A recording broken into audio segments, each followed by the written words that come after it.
Mhubiri mlango wa 8 mstari wa 8. Mhubiri mlango wa 8 mstari wa 8 nasema hivi: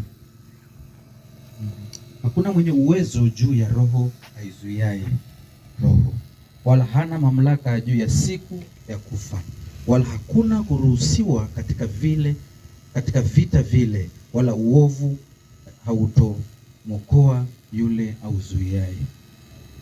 Bwana Yesu asifiwe.